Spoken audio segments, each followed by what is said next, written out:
পারে না। ইউসুফ আলাইহিস সালাম দীর্ঘদিন জেলে ছিলেন, প্রায় 12 বছর। এই কথাই ঠিক।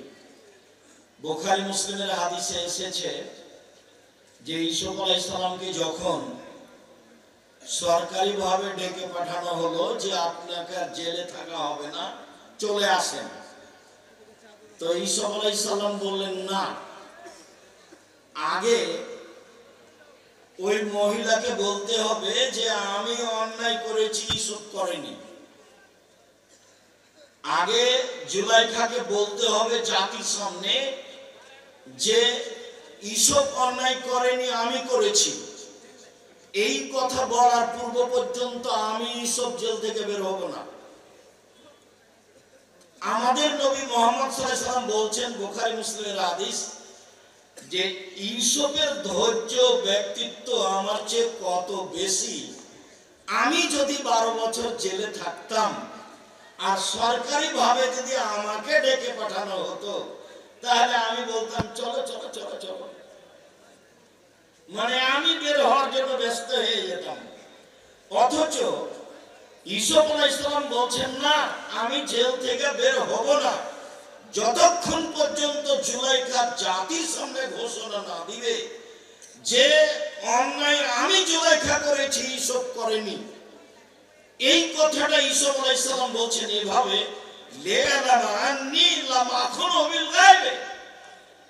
জুলাইখার স্বামী জেনে নেক, পৃথিবীবাসী জেনে নেক, আমি ইউসুফ জুলাইখার অজান্তে বিশ্বাসঘাতকতা করিনি।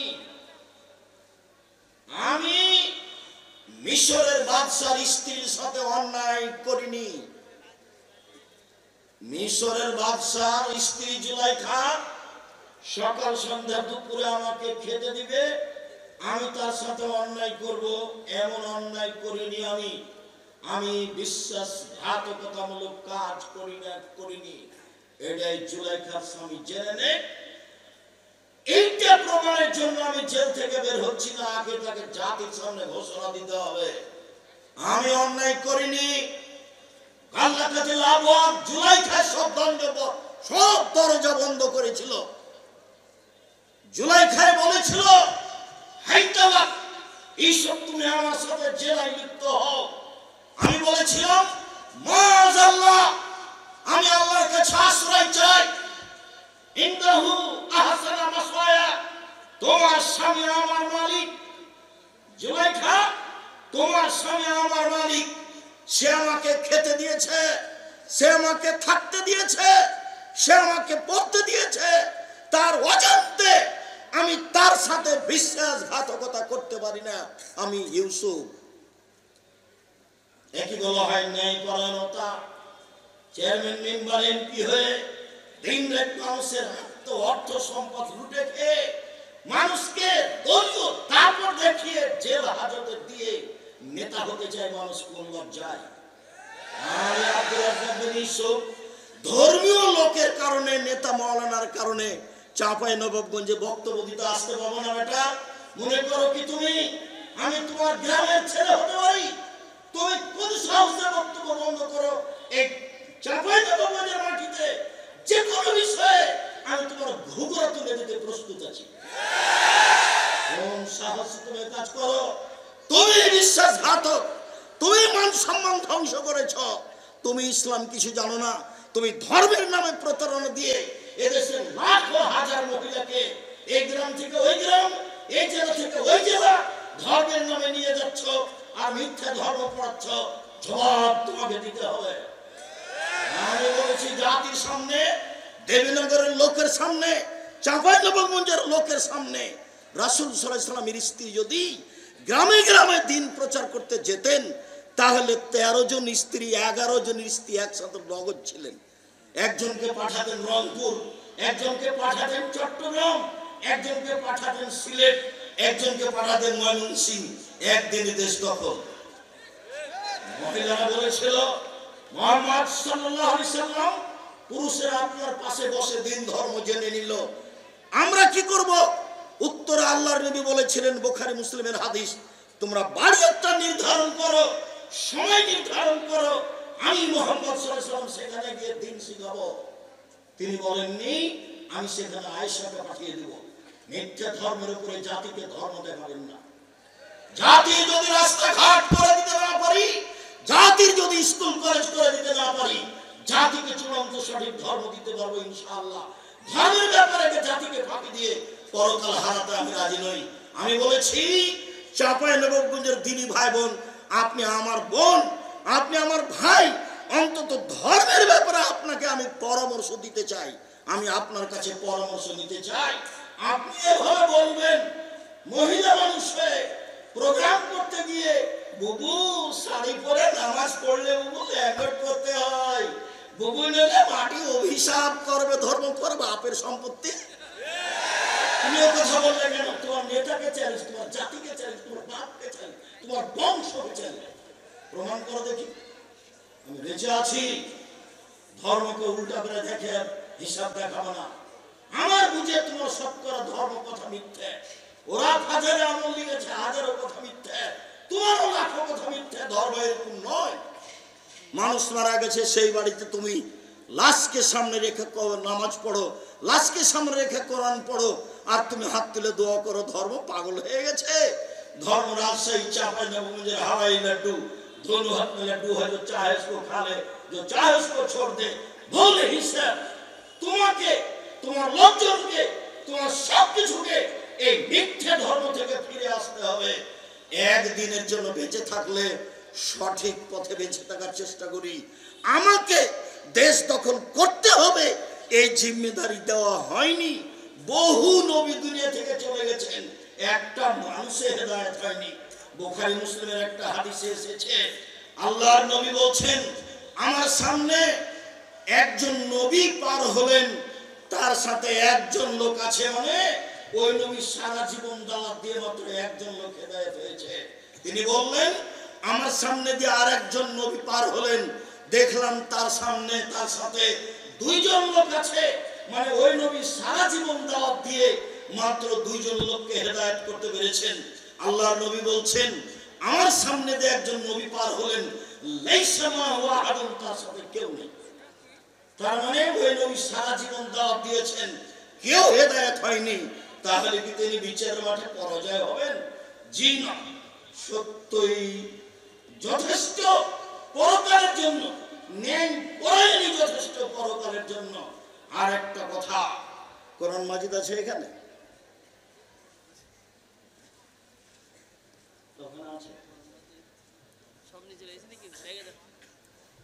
আমি আপনাকে বলি আর একটা কথা, ব্যক্তিত্ব লাগে, স্বাধীনতা লাগে।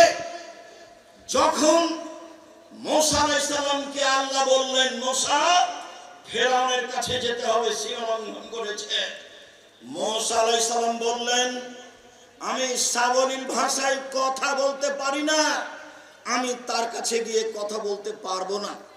তখন আল্লাহ বললেন মুসা আমি তোমার ভাষা সুন্দর করে দিচ্ছি, তুমি বলো রব্বি ইশরাহ লি সাদরি ওয়া ইয়াসসির লি আমরি ওয়াহলুল উকদাতাম মিন লিসানি ইয়াফকাহু কাওলি। তখন মুসা আলাইহিস সালাম বললেন আর একটা কথা, ফেরাউনের পক্ষ থেকে আমার উপর একটি হত্যার অভিযোগ আছে, এক থাপ্পড় দিয়ে আমি মানুষকে হত্যা করেছি, আমি তার কাছে গেলে সে আমাকে হত্যা করবে। তখন আল্লাহ বলছেন মুসা আমি তোমার সাথে আছি, যাও ফেরাউন কি বলবে সেটা শুনবো, ফেরাউন কি করবে সেটা আমি দেখব। তখন মুসা আলাইহিস সালাম বলছেন তবু আমার সাহস হচ্ছে না, আমার সাথে আমার ভাই হারুনকে দেন। আল্লাহ বলছেন ঠিক আছে তাই দিলাম, প্রথম দাবি মেনে নিলাম মুসা, দ্বিতীয় দাবি মেনে নিলাম মুসা, তৃতীয় দাবি মেনে নিলাম মুসা, যাও দুই ভাই মিলে ফেরাউনের কাছে যাও। দুই ভাই মিলে ফেরাউনের কাছে গিয়েই বললেন বনি ইসরাইলকে ছেড়ে দিতে হবে, স্বাধীনতা ফিরিয়ে চাই। কোরআন মাজিদ হলে আপনাকে আমি বাস্তব দেখাতাম, বনি ইসরাইলকে ছেড়ে দিতে হবে, স্বাধীনতা ফিরিয়ে দিতে হবে, এই কথাই বললেন মুসা আলাইহিস সালাম। আগে স্বাধীনতা লাগবে তারপরে কোনো কথা, আগে ব্যক্তিত্ব লাগবে তারপরে কোনো কথা। তখন ফেরাউন বলল কে তুমি? তোমাকে কি আমি আমার বাড়িতে শিশুকালে লালন পালন করিনি? তুমি কি বহু বছর আমার মাঝে থাকোনি? তুমি যা করেছো তা করেছো। তুমি মানুষ হত্যা করেছো, তুমি বড় অকৃতজ্ঞ। তখন মুসা আলাইহিস সালাম বললেন, জি, আমি যা করেছি তা করেছি। আমি এক থাপ্পড়ে মানুষ হত্যা করেছি, তখন আমি ভুল পথে ছিলাম। তোমার ভয়ে আমি দেশ ছেড়েছি। আমার প্রতিপালক আমাকে নবী করেছেন, জ্ঞানে গুণে পূর্ণ করেছেন। তুমি আমার প্রতি অনুগ্রহ করেছ, শিশুকালে আমাকে লালন পালন করেছ, বহু বছর তুমি তোমার বাড়িতে আমাকে রেখেছ। তুমি আমার প্রতি অনুগ্রহ করে তুমি খোঁটা দিয়েছ, খোঁটা দিয়ে তুমি বনী ইসরায়েলকে দাস দাসীতে পরিণত করেছ। তুমি বড় উদ্ধত স্বৈরাচার, সীমা লঙ্ঘন করেছ। এই কথা মুসা আলাইহিস সালাম বললেন। আমি এই দুটি নবীর দুটি কথা বলে আব্দুল্লাহর বক্তব্যগুলি আপনাকে আবারও স্মরণ করতে বলছিলাম। স্বাধীনতা লাগে, ব্যক্তিত্ব লাগে, বিশ্বাসঘাতকতা ত্যাগ করতে হয়। 12 বছর নয়, বহুদিন পরে ইউসুফ আলাইহিস সালাম বলছেন জুলাইখাকে জাতির সামনে ঘোষণা দিতে হবে, অন্যায় আমি জুলাইখা করেছি, ইউসুফ করেনি। সম্মানিত দিনী ভাই বোন, আমার এখানে জরুরি কয়েকটি কথা দয়া করে যে যেখানে আছেন দিনী ভাই বোন, আত্মীয় স্বজন, এলাকাবাসী, দেশবাসী, আপনাদের ভালোবাসার খাতিরে আব্দুল্লাহ আব্দুর রহমান আব্দুর রহিমকে দেখবেন আশা করে এসেছেন। দেবীনগরের সন্তান তারা, আপনার সন্তান তারা, আপনাদের ভাই তারা, আপনাদের ভাতিজা তারা। নিজের ছেলের উপরে ভালোবাসা যেমন, তাদের উপরে আপনাদের ভালোবাসা তেমন। এটাই কামনা করত। তাদের জন্য আমি আপনাদের কাছে দোয়ার দাবি রাখি এই মর্মে যে আল্লাহ যেন তাদের খিদমতকে কবুল করেন, আল্লাহ যেন তাদেরকে জাতির সামনে গ্রহণীয় করেন, আল্লাহ যেন তাদেরকে তাকওয়া ভিক্ষা দেন, পরহেজগারিতার ভিত্তিতে জাতির সামনে কোরআন এবং সহিহ হাদিস পেশ করবে, জাতির ভবিষ্যৎ কল্যাণ নিয়ে তারা আলোচনা করবে, জাতিকে পরকালমুখী করবে। এইটাই আমি দিন রাত আল্লাহকে বলছি। আমি যেটা আরো চেয়েছি, আমার মনে বড় সাধ, আমি এই দেশের মাটিতে উন্নত মানের প্রতিষ্ঠান গড়ব ইনশাআল্লাহ, যেখানে ছেলে মেয়ে বাংলা, ইংরেজি, আরবি উন্নত মানের শিক্ষা অর্জন করে জাতির অন্যায়ের বিরুদ্ধে লড়বে, মুখে কলমে মিডিয়ায় লড়বে ইনশাআল্লাহ। এই সুবাদে দিন কাটাচ্ছি।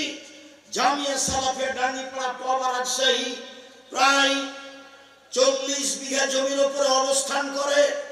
জামিয়া সালাফিয়া তানোর রাজশাহী, এইটা প্রায় 60 থেকে 70 বিঘা জমির উপরে নির্মাণ হতে যাচ্ছে।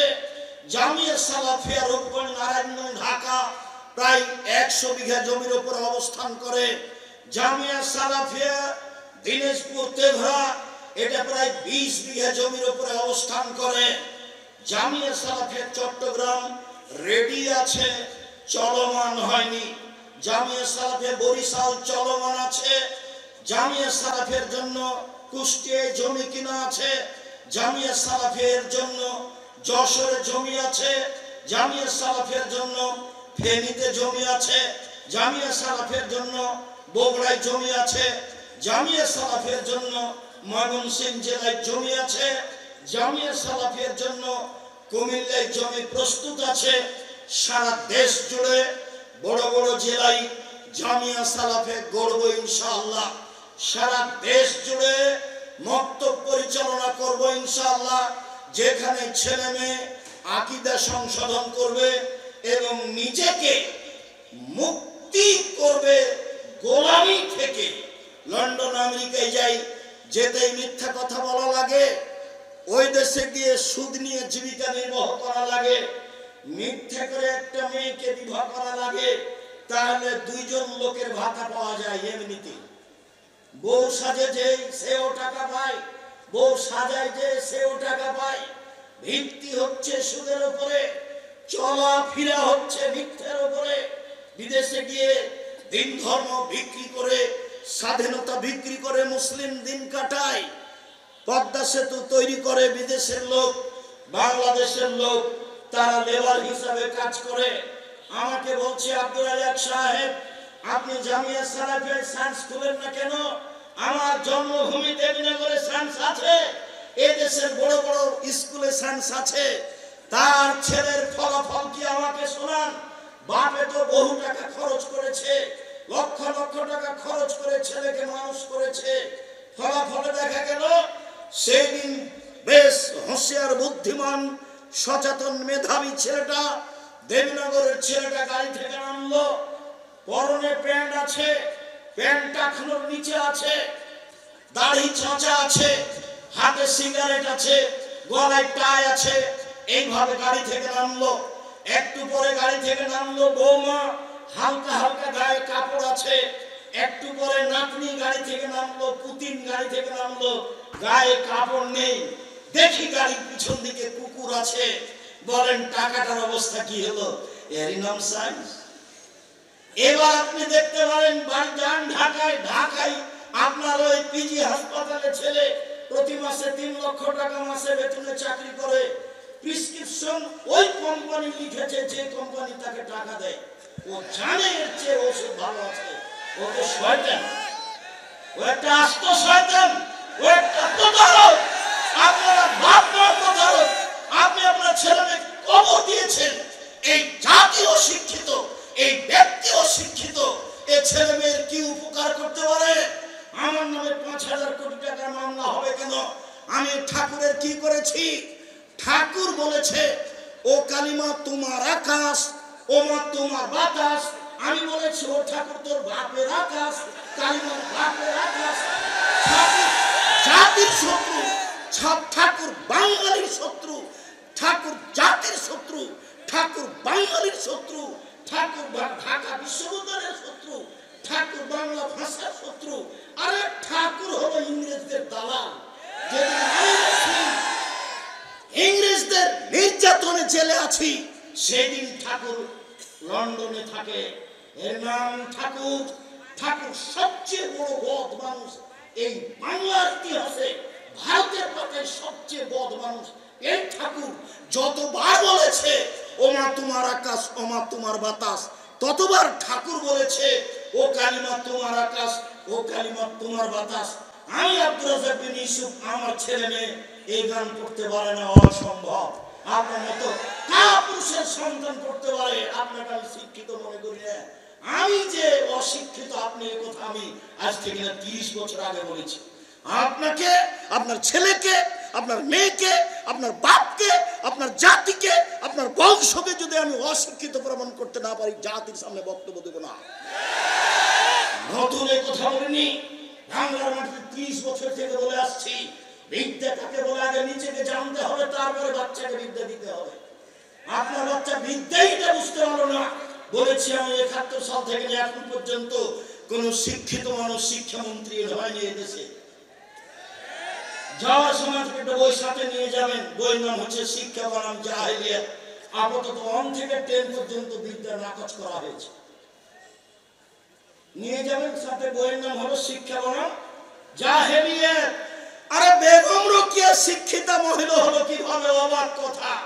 সেদিন চাঁপাইনবাবগঞ্জ ট্রেন স্টেশনে কথার কথা, যারা চাঁপাইনবাবগঞ্জে পরহেজগার মহিলা হজ করতে যাবে, তো স্টেশনে গেছে। তখন স্বামীকে, দেবরকে, ভাসুরকে বলেছে যে একটু পর্দার ব্যাপার, আমরা এখানে ট্রেন স্টেশনে বসে আছি, তুমি একটা চাদর আমাদের গায়ের উপর দিয়ে দাও। এবার ট্রেন স্টেশন মাস্টার পাশ দিয়ে হাঁটছে প্ল্যাটফর্মে, বলছে কি ব্যাপার, কিসের বস্তা এগুলি? লাথি মেরে মেরে দেখছে কি ব্যাপার, কিসের বস্তা এগুলি? বেগম রোকেয়া দিন দেখাচ্ছে আপনাকে। বেগম রোকেয়া শিক্ষিতা মহিলা হলো কিভাবে? আপনি তার বইটা পড়ে দেখেন, থুথু দিতে হবে। আমি বললাম ও কাজী সাহেব সাহেব, আপনার যে খাতার বিবাহ স্টেশনের জন্য আছে, ওইটাকে আমি টয়লেট পেপার হিসেবে ব্যবহার করা পছন্দ করি না। কেন? যে 4 জনের সাক্ষী আছে, 4 জনের সাক্ষী জেনা প্রমাণ করা লাগে। জেনা প্রমাণ করতে কয়জন সাক্ষী লাগে? 4 জন। তো বিবাহে তো আল্লাহর নবী 2 জনের কথা বলেছেন, তো এটা কি জেনা প্রমাণ করছেন না বিবাহ? তো বলেন তো আপনার খাতা খান কেমনে চলতে পারে, কিভাবে চলতে পারে? মানে আব্দুল্লাহ যেটা বললো সব কিছুই মিথ্যার উপরে চলছে, সবকিছু। যেটা আমি বলেছি আমার দেবনগর জন্মভূমি গ্রাম হিসাবে, যে দেখো ডুলি বিবি প্রথা এমন ভাবে ভুলে যেতে হবে, ডুলি বিবি শব্দটার মুখের উপরে পেশাব করে দিতে হবে। আজ থেকে নিয়ে 20 বছর পরে কোন ছেলে কোন মেয়ে যদি বলে ডুলি বিবি, তাহলে আরো 5 জন যেন বলে ডুলি বিবি কি গো, ডুলি বিবি কি, তার মানে কি, এটা যেন বলে, এমন ভাবে ভুলে যেতে হবে। মারিয়াম যখন বলছে নাসিয়া মানসিয়া, আমি জাতির অন্তর থেকে মুছে যেতে চাই। আরে ছি ছি ছি, আমি মারিয়াম, আমার বিবাহ হয়নি, আমার স্বামী নেই, আমি জেনাও করিনি, আমি ঈশাকে জাতির সামনে কি দিয়ে বুঝাবো? আমি ঈশাকে জাতির সামনে কি দিয়ে বুঝাবো? আমি যখন ঈশাকে নিয়ে গ্রামে গেলাম, গ্রামের লোক ঠিকই বললো ছি ছি ছি ছি ছি, তোমার মা কত ভালো মানুষ, জেনা করেনি। আরে তোমার বাপ কত ভালো মানুষ, কোনোদিন জেনায় লিপ্ত হয়নি। আর তুমি তার মেয়ে জেনা করেছো, অবৈধ সন্তান কাঁধে করে গ্রামে নিয়ে এসেছো। আগে এই বাক্য বলেছিলেন মারিয়াম, আল্লাহ কুনতু নাসিয়া মানসিয়া, আমি এমন হতে চাই, মানুষের অন্তর থেকে মুছে যেতে চাই, মানুষ যেন কেউ না জেনে মারিয়ামকে। ডুলি বিবি তেমন শব্দ ভুলে যেতে হবে। যদি আমি বলেছি চাঁপাইনবাবগঞ্জ জেলার বিবাহের শুরু থেকে শেষ পর্যন্ত একটা কাজও জায়েজ নয়, আমার জানা অনুপাতে একটা কাজও জায়েজ নয়। এখন নতুন কোনটা হলো নাকি, মৌলানা খাড়গাঁই, মৌলানা নামটা এখন ভুলে যাচ্ছে, আমার চাচাতো ভাইয়ের বিবাহ পড়ালেন, বিবাহ পড়ে বদরের আব্বা, বিবাহ পড়ানোর পরে বলছেন যে উঠো উঠো উঠো, 2 রাকাত সালাত আদায় করো, উঠো 2 রাকাত সালাত আদায় করো। বিবাহ পড়ানোর পরে 2 রাকাত সালাত আদায় করতে। আর এখন বলছে বিবাহ পড়ানোর শেষে বলছে দাঁড়িয়ে বলো ওয়ালিমা, ওয়ালিমার দাওয়াত, ওয়ালিমার দাওয়াত। আরে বাসর রাতে সকালে হবে ওয়ালিমার দাওয়াত, বিবাহ পড়ানোর পরে ওয়ালিমার দাওয়াত হয় কি করে? বিবাহ পড়ানোর পরে কি দোয়া পড়তে হবে কারো জানা নাই, আন্ধা তো আন্ধা পড়াতে হয়, ধর্ম এমনিতেই চলছে। সম্মানিত দিনী ভাই বোন, আমি আপনাদের এখানে যেটা বলতে চাইছি, এই দেশে দুর্নীতি, শয়তানি, ধোঁকাবাজ, রাহাজানি, লুটতরাজ, অবিচার, মারামারি, অন্যায়, পাড়া প্রতিবেশীর সাথে দুরাচার, এইসব গতিবিধি জোরালোভাবে শক্তি প্রয়োগ করে কলা কৌশলে বন্ধ করতে হবে। এসব কলা কৌশলে বন্ধ করতে হবে। সম্মানিত দিনী ভাই বোন, আমি এখানে কয়েকটি হাদিস, কয়েকটি আয়াত আপনাদের পেশ করি। পেশ করার পূর্বে বলে, এই ছেলে বসো, পরিবেশ নষ্ট করতে চাচ্ছ কেন? কত কষ্ট করে ব্যবস্থা করেছি, কত পয়সা খরচ করে ব্যবস্থা করেছি। আসার পর থেকে কতজন আমাকে অনুরোধ করছে আপনি আমাদের গ্রামের মানুষ কেন আসবেন না, কিন্তু আমি যে আসতে পারবো না এটা যে বুঝাতে চাচ্ছি তো বুঝতে চাই না। তো এত কষ্ট করে এসেছি, সবাই এসেছি। আর আমি ছিলাম গত রাত্রে কুমিল্লায়, প্রতিষ্ঠানে এসেছি, ক্লাস করেছি, অনেক প্রয়োজনীয় কাজ করেছি, তারপরে আমি এসেছি। আমি ক্লান্ত হলাম না, আপনি আমাকে ক্লান্তি দেখাচ্ছেন? চায়ের স্টলে বসে আছেন কেন? আপনার লজ্জা হয় না কেন? শরম হয় না কেন? আমি এখানে কথা বলি, আপনি চায়ের স্টলে বসে আছেন মানে আপনার লজ্জা হয় না কেন? আপনার শরম হয় না কেন? আপনার হায়া হয় না কেন? আপনার ইতস্তবোধ হয় না কেন? আপনি আমাকে কি দেখাতে চাচ্ছেন? বিদ্যা দেখাতে চাচ্ছেন? পয়সা দেখাতে চাচ্ছেন? জি না, ভুল হিসাব সিদ্ধান্ত পরিবর্তন করতে হবে।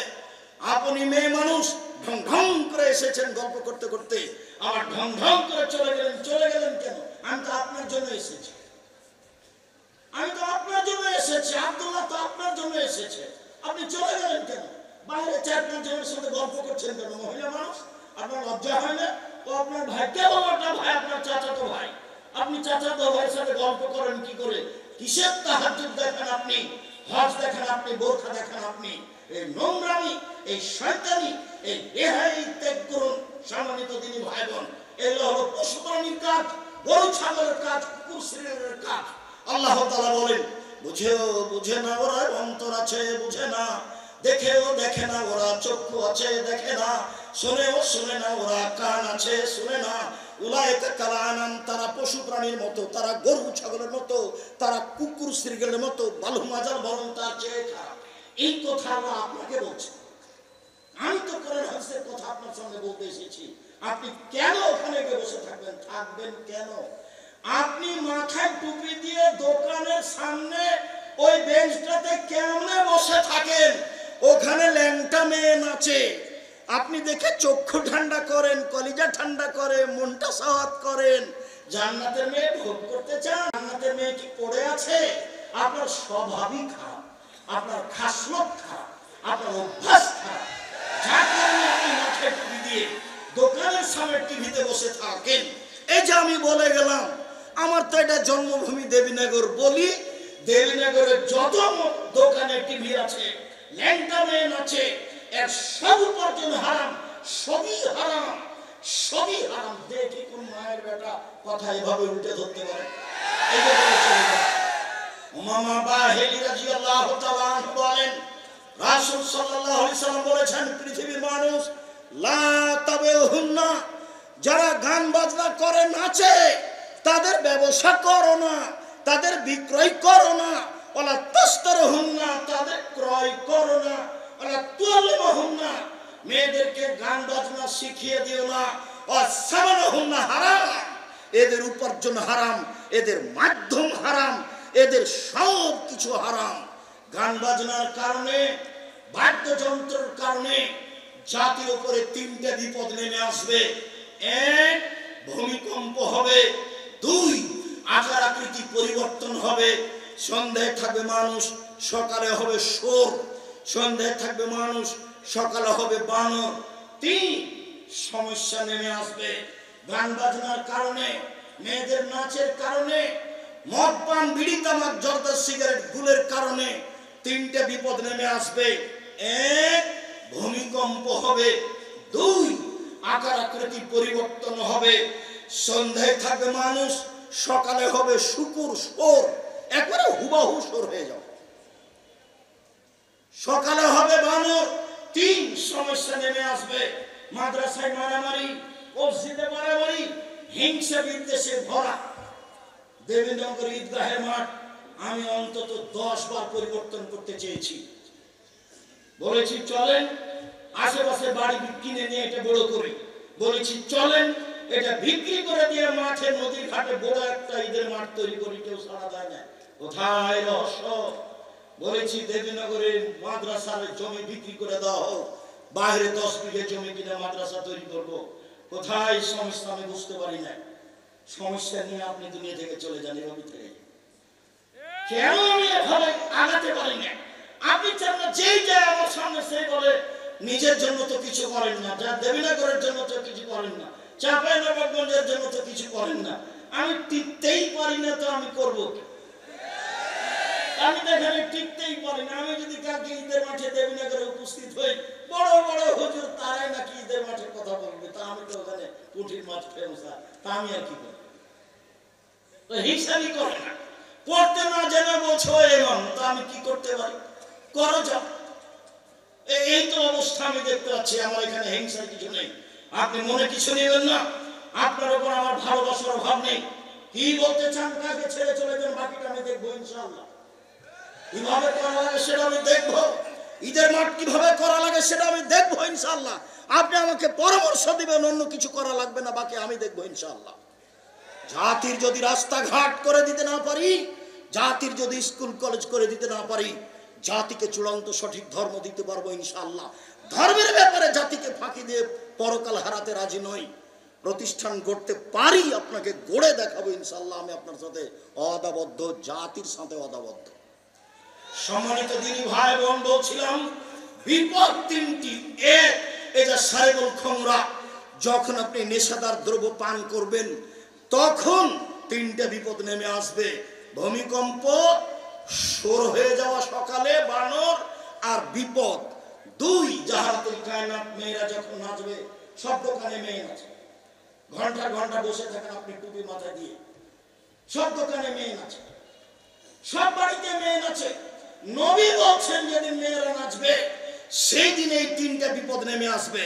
ওয়াদারাবু বিল মাযিব, যেদিন বাদ্যযন্ত্র প্রকাশ পাবে, সব মোবাইলে বাজনা বাজে, সব বাড়িতে বাজনা বাজে, সব দোকানে বাজনা বাজে, দিব্যি দোকানে বাজনা বাজছে, টিভি চলছে, আর আপনি সেখানে বসে আছেন। আপনি বলছেন আমি 5 ওয়াক্ত সালাত আদায় করি, আপনি গ্রামের সর্দার, এগুলো বলছেন।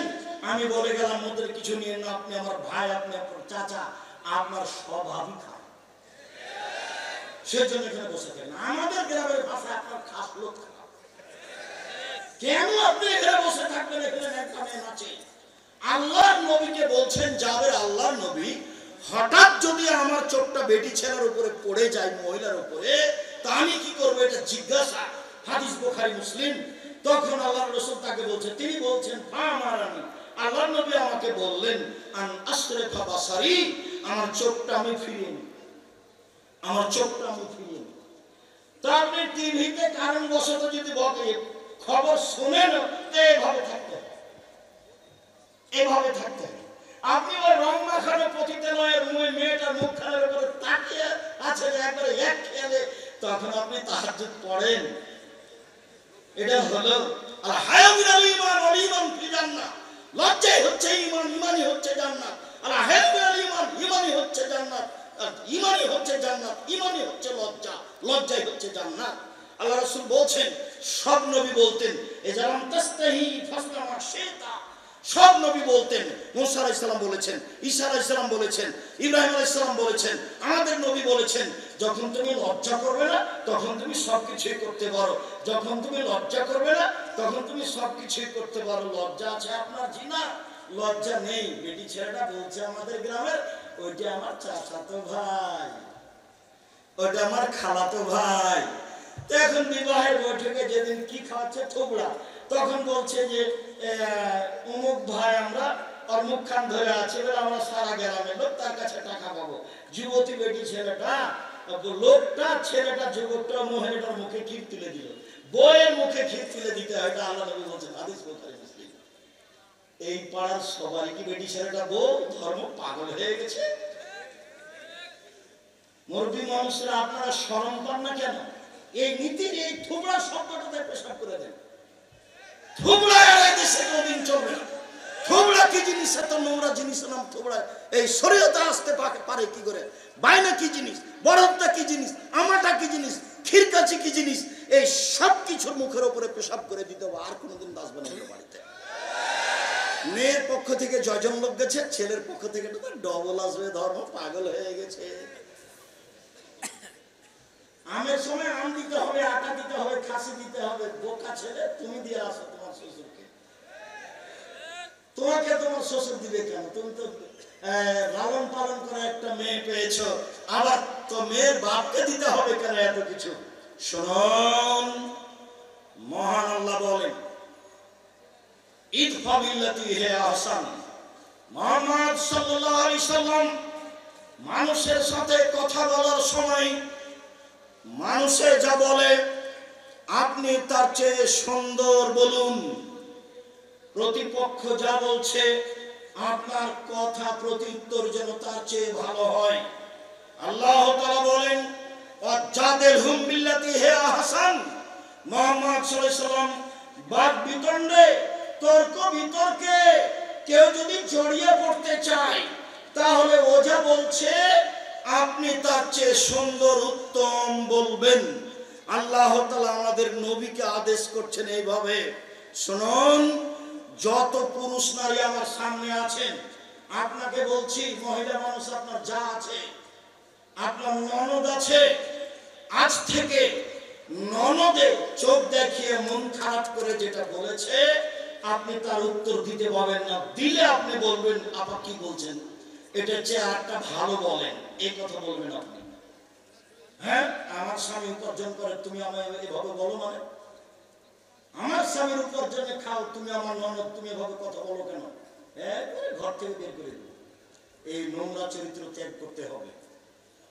গন্ডগোল বড় জায়ের কারণে হয়েছে। আজকেই ভোর হতে হতে ছোট যাকে বড় জায়ের হাত ধরে ক্ষমা নিতে হবে। আপা বুবু, যা হয়েছে হয়েছে, ভুল হয়েছে, আমাকে মাফ করেন। গন্ডগোল কার কারণে হয়েছে? বড় জায়ের কারণে হয়েছে। ছোট জাই বড় জায়ের হাত ধরে ক্ষমা নিবে, এটাই নিয়ম। গন্ডগোল বড় ভাইয়ের কারণে হয়েছে, একদিনও কথা বলে না। আমাদের গ্রামের ঘটনার নাম বলছি না, বাপ মরে গেছে, তখন গন্ডগোল করে জমি ভাগ করতে ঢেঁকিটা কেটে ভাগ করে নিয়েছে। তো ঢেঁকিটা কেটে ভাগ করে নিলে কি হবে? কিছু হতে পারে। স্বভাব কেন এরকম? ছাড় শিখতে হবে, ছাড় দেওয়া শিখতে হবে। বড় ভাই নিয়েছে, আচ্ছা ভাই আপনি যেভাবে মনে করেন সেভাবে ভাগ করে দেন। এই কথাটা বললে তোমার কি হয়? যখন আমি রংপুর, দিনাজপুর, লালমনিরহাট, নীলফামারী, কুড়িগ্রাম, পঞ্চগড়, ঠাকুরগাঁও, গাইবান্ধা, জয়পুরহাট এইসব ডিস্ট্রিক্টে যাই, তখন আমি বলি যে তোমার বাপকে যদি আমি কুকুর সিরিয়ালের চেয়ে খারাপ প্রমাণ করতে না পারি, বক্তব্য দেব না। কেন? এইসব ডিস্ট্রিক্টের লোকেরা বোনদেরকে জমি দেয় না, এরা শ্বশুর কাছে যৌতুক নেই। তো তোমার বাপকে যদি আমি কুকুর সিরিয়ালের চেয়ে খারাপ মনে করতে না পারি, প্রমাণ করতে না পারি, বক্তব্য দেব না। আর তুমি তোমার বাবাকে গিয়ে বলবো রাত্রে, আব্বা ভাগ্য নিয়ে এসেছি, আব্বা ভাগ্য ছেড়ে আসেনি। ভাগ্যে যদি জমিদারি থাকে জমিদারি করে খাবো, ভাগ্যে যদি ভিক্ষা করা থাকে ভিক্ষা করে খাবো, কুকুর জমি খাবো না। এই কথা বলতে পারবে না? তো ছেলে বলে হ্যাঁ অবশ্যই বলবো, অবশ্যই বলবো। কলা বিক্রি করে খেতে রাজি আছি, লোন নিয়ে নয়। চকলেট বিক্রি করে খেতে রাজি আছি, লোন নিয়ে নয়। ছোট থেকে ছোট, বড় থেকে বড় ব্যবসা করব সময়ের গতিতে। বড় ব্যবসায়ী হতে আমাকে মোটামুটি 30 থেকে 35 বছর সময় লাগবে। একদিনই হিরোইন কিনলাম, কলকাতায় বিক্রি করলাম, ঢাকায় রাতে রাতে ধনী হয়ে গেলাম, লোন নিয়ে ব্যবসা করলাম। এই ব্যবসা চলবে না। ভাইয়ের সাথে ভালো আচরণ, জায়ের সাথে ভালো আচরণ, বউয়ের সাথে ভালো আচরণ করতে হবে, এ কথা আল্লাহ তাআলা বলেন। শুনুন দিনী ভাই বোন, এক খেয়ালে চেয়ে থাকবেন, কথা অতীব গুরুত্বপূর্ণ। আমার দিনী বোনেরা যারা আছেন, যারা গেছে